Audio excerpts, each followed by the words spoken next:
kamu kan sekarang hobinya akhir-akhir ini nggak jelas.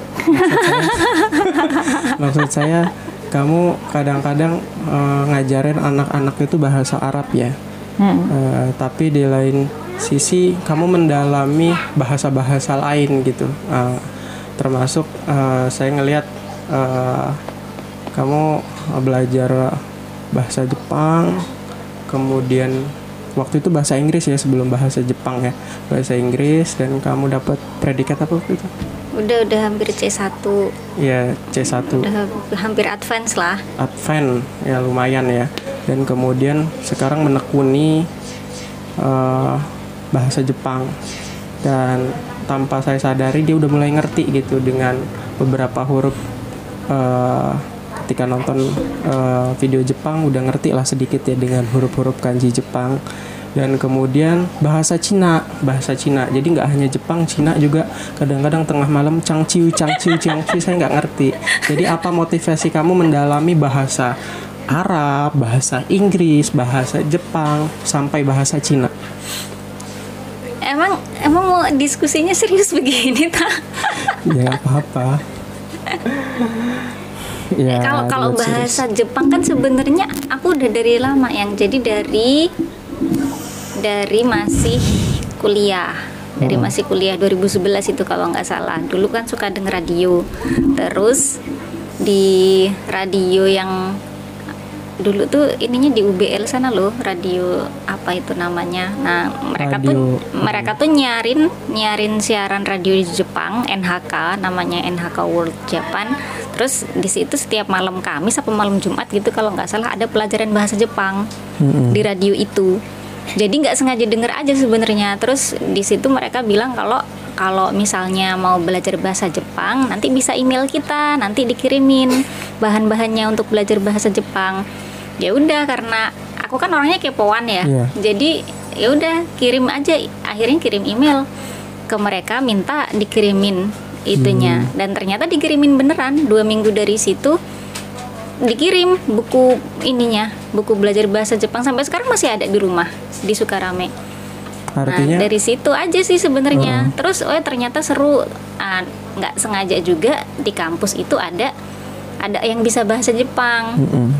Tukang fotokopian di fakultas itu. Jadi sebenarnya interest-nya itu udah mulai lama ya. Lama. Tapi semenjak kita nikah, kamu belum menunjukkan itu. Nah, tiba-tiba di beberapa minggu terakhir ini karena sering nonton mungkin anime Jepang sehingga bangkit lagi motivasinya untuk mendalami itu. Atau ada hal-hal lain?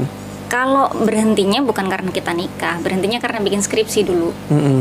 Awalnya itu udah mulai hafal kan huruf-huruf Jepang. Terus karena kebentur sama skripsi akhirnya udah berhenti dulu. Terus lupa. Nah, terus kalau yang bahasa Cina itu sebenarnya 2016 pernah hampir mau belajar lagi. 2016 itu artinya kamu waktu itu masih kuliah ya? Enggak dong, kita udah nikah 2016. Si Kia udah 3 tahun.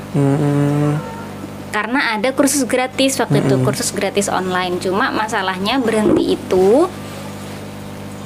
berhentinya itu karena susah banget belajar bahasa Cina itu, belajar intonasinya terutama ya. Kita beda intonasi aja bisa beda artinya. Nah, di situ udah mulai males tuh, susah banget. Sampai sekarang aja kan masih susah banget belajar intonasinya itu. Ya udah, berhenti lagi. Nah, yang kemarin-kemarin ini kenapa pengen mulai lagi justru karena aku ngajar bahasa Arab. Penasaran aja gitu kok ngeliat kok kenapa ya rasanya kok susah amat gitu. Aku belajar bahasa Arab itu rasanya gampang, tapi ketika ngajar kok susah banget gitu, kayaknya ngeliat anak-anak ini tuh progresnya tuh lambat banget gitu loh. Nah, jadi aku pengen punya pengalaman yang sama kayak mereka mempelajari sesuatu dari nol. Karena kalau belajar bahasa Arab itu kan kayak kita kan pengalamannya seumur hidup. Kayak aku belajar bahasa Arab itu dari kecil udahan. Dan aku nggak sadar gimana prosesnya dulu. Aku belajarnya itu gimana. Karena nggak ada kurikulumnya kan. Maksudnya ya lompat dari guru satu ke guru yang lain, pindah-pindah gitu. Nah, jadi kayak nggak tahu aja gitu gimana caranya belajar bahasa baru dengan struktur yang jelas. Nah, makanya aku pengen belajar bahasa yang bener-bener beda gitu. Kayak bahasa Arab ini kan beda banget sama bahasa Indonesia.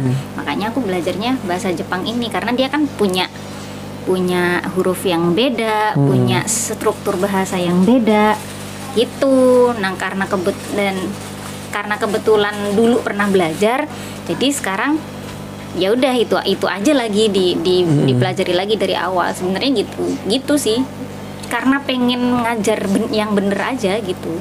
Iya. Tapi sebenarnya adakah tujuan-tujuan kamu yang lain, misalkan kan dengan mendalami bahasa Arab, bahasa Jepang, bahasa China. Nah, bahasa Jepang dan China, oke lah bahasa Inggris, bahasa Arab karena memang sangat penting untuk kita praktikkan ke dunia pendidikan khususnya ke siswa-siswa. Tapi bahasa Cina dan Jepang ini nantinya mau kamu apain? Mau kemana gitu? Apa kamu pengen ke Jepang beneran?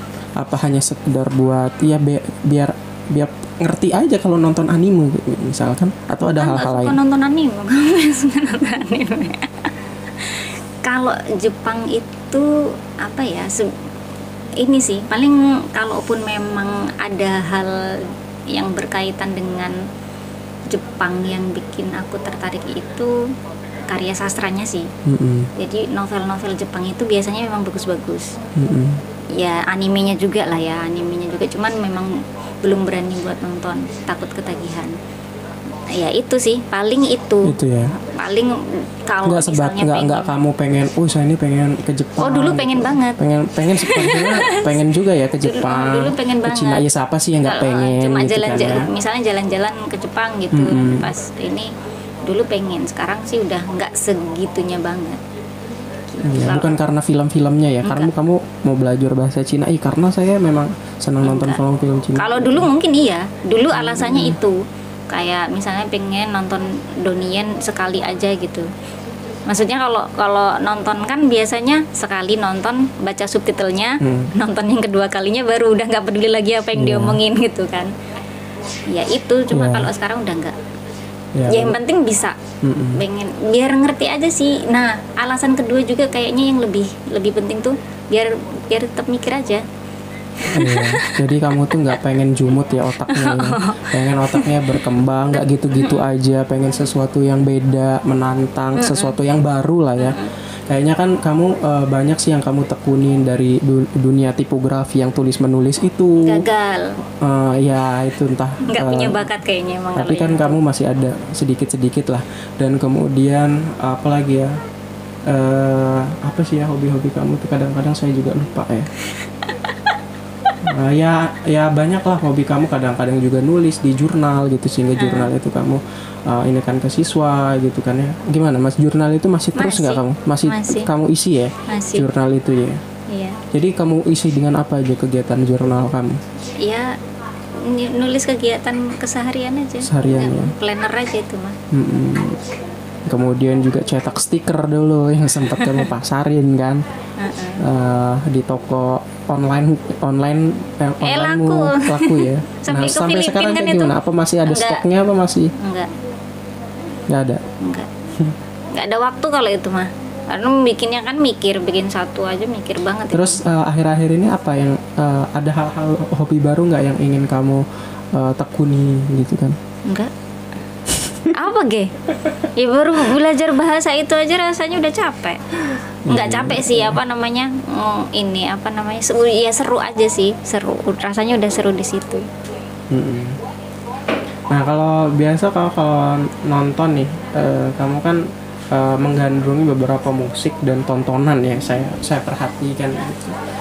Kira-kira salah satunya juga selain musik barat, kamu juga suka musik Jepang gitu dengan genre rock gitu. Kalau itu kan karena lagi belajar bahasa Jepang.